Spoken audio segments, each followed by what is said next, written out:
to all my sports card collectibles friends. It is another day. It is another sports card video. We are back again, guys. We are reacting. Geoff Wilson on the It's Geoff Wilson show sat down with Kelly and talked about, are we overreacting to the Topps news coming down on card stores recently? If you're new here, please hit that subscribe button. If you do like what you hear, we've got pretty much daily sports cards, collectible style content. This is the coolest thing I have ever seen. You don't want to miss an episode, so make sure to hit subscribe and the notification bell if you don't mind.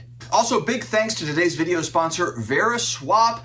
A great way to trade in and out of cards. A lot of us were card rich, so to speak, not always have a lot of cash on hand. VeriSwap makes it to where you can easily upload trade cards, add cash to the trade. It's a good time, check it out. And I think they're actually trading a Tesla as well, so not even just sports cards, they're looking into different things, luxury watches and all sorts of different stuff. Frank, do we have that clip, the Tesla thing? Frank, the Tesla clip. VeriSwap.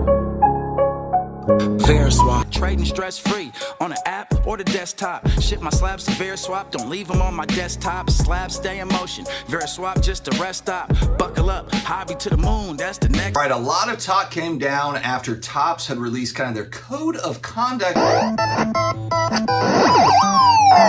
And look, here's the new way that we're going to be doing cards, how we're going to be selling Topps cards moving forward. And there's really kind of opinions on both sides. Geoff Wilson is taking more of the approach of, hey, you know, the dusty old card shop out there that really maybe should not be getting allocation. Have they really earned it? Maybe it is time for a change. Maybe it is time to up level and make sure that it is the nicer stores that are able to make all this stuff happen. So we're going to look at some of his points, and I've got a couple of counterpoints or just some added things. So Topps will cut out extra allocation for many card shops, and I think part of the issue is that I think that Fanatics Topps has figured out that there might be different card shops, different distributors that maybe were getting special treatment, maybe getting more than what they should have gotten. And so there's an issue here with leveling the playing field. Also keep in mind too that new ownership coming in, they had a distribution model with, it goes out to different distributions. And one thing that Geoff mentioned here that I didn't know this is that it's now easier to get a direct account for new card shops with Topps, whereas previously the guidance was kind of like, hey, reach out and build a good relationship with your distributor, and then hopefully they will give you allocation. That doesn't sound great. So you're telling me there's a chance?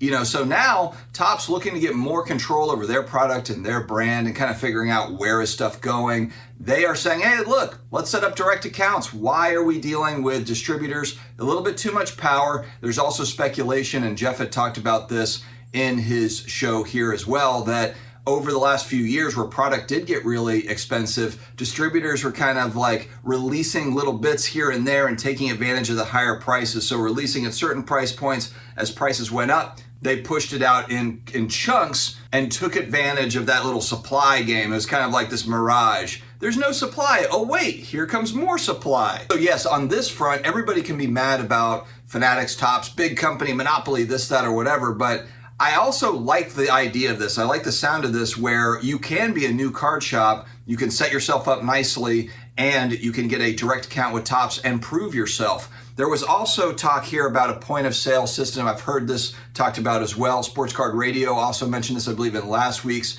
live stream about a point of sale system, keeping track of all the sales. Okay, we've given you this product. Where did it go and what happened with it? I really like this. And again, I think this can be viewed as an overreach. I think card shops might say like, hey, I don't work for Topps. I have a card shop. And I'll talk about a side point on that in a little bit. But I don't think it's a bad idea for Topps to incentivize those that follow those rules with the point of sale system and also exceed expectations as they grow their business, to then reward those people, as opposed to it just being like, who are you buddies with? Oh, you have a great relationship with so-and-so, now you get extra allocation, or yeah, I got this box for you. It's kind of odd, you know, and that plays into the good old boy network that we've heard talk about. The thing that's funny about this hobby is if you go back 20, 30 years, there's players that have been in it all along, and There is no denying that there is a good old boy network here in this space. It's a really niche little market industry that's turned into a large one over the last 5 to 8 years is really when it started to have huge momentum and gain ground. So the same players that were there have really benefited greatly through this process.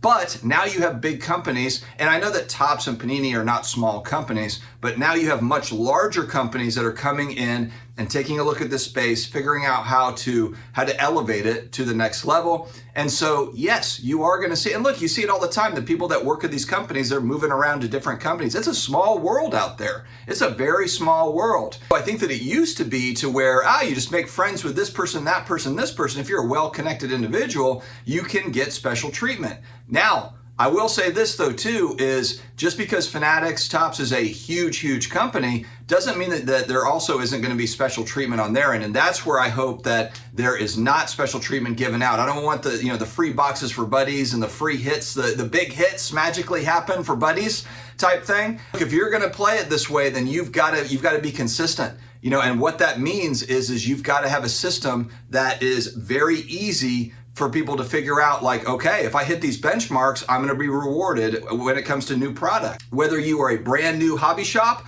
or you're a hobby shop that's been around for 30 years. And so the point of sale system should be there that's tied into Topps so that data goes up to Topps and they're able to review it, as Geoff had mentioned here. They can come down and say, all right, we've got some added incentives for the top 10 hobby shops here, the top 25, whatever it is. Boom, boom, boom. Got some specialized rewards for you. We're gonna have athletes come visit your shop. We're gonna set up some private signings for you as a winner, as a top 25 hobby shop, top 10 hobby shop. We're gonna have XYZ athletes come there throughout the year and do private signings to help boost your sales, help boost your shop. I mean, look at all the influence that Michael Rubin has over there. He can get really creative to incentivize hobby shops to elevate and to kind of go to that next level. He has that reach. He has the in with the celebrities and the athletes. So make it reciprocal. Don't make it to where it's like, your buddy's with my buddy here, and it's all the big money friends that have started card shops over the last 3 years and they get favorable treatment. Now, on the flip side of this, I think that here's another thing that we need to remember is that the card collecting community is mostly made up of 35 to 85-year-old males. That's the truth, and that is the reality of it. So if you're looking at that age bracket, a lot of them are like me. I'm 42, where they remember the way that it was going back to the 80s, 90s. There's a nostalgia there. And I'm not saying I want to see, card shops, dusty old card shops with guys smoking a pack of cigarettes there all day as the future of card shops. But I think that this age group that makes up the majority of the collectors today, collectors / speculators / investors, this group is not exactly like, hey, we don't necessarily need to have some state-of-the-art card shop. I think it is cool to have I have a really nice card shop here locally, Cardiac Sports Cards, great shop, and they actually did this. They upgraded a couple of years ago. They were actually in a shopping mall, and now they're in a standalone building. It looks amazing. So they did this. They upgraded their shop over the last couple of years.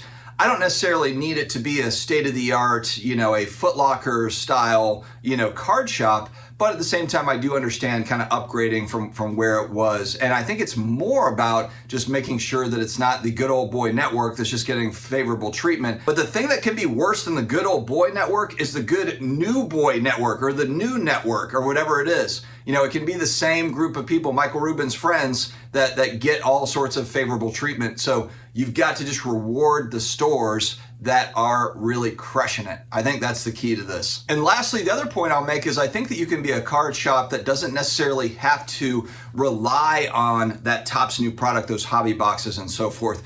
You can have a busy card shop buying, selling, trading, and having some creativity from a marketing standpoint, different events. And maybe you do carry retail product, and maybe it's something where you just break even on the retail product. You're selling basically at the same price as what you would get it at Walmart, Target, but you also have all these singles, all these other offerings at your card store. So instead of people going to Walmart and buying that retail, they come to you, and then they want to support their local store and so forth. You don't necessarily have to live and die by breaking new product or buying and selling hobby boxes. I know that's big business. I know it's big money business. At the same time, it can still be done without necessarily being tied. If you look at Burbank Sports Cards, the meat and potatoes of that business is buying and selling singles. They don't do breaking. If I remember correctly, I've heard Rob talk about this, owner of Burbank. I don't think they've ever done breaking. Think about that. This is a store that is the largest store that's expanded over the last few years, and they haven't made $1 breaking. That is insane, wouldn't you say? Wouldn't you think that Burbank would have had like millions of dollars they made on the side doing breaks?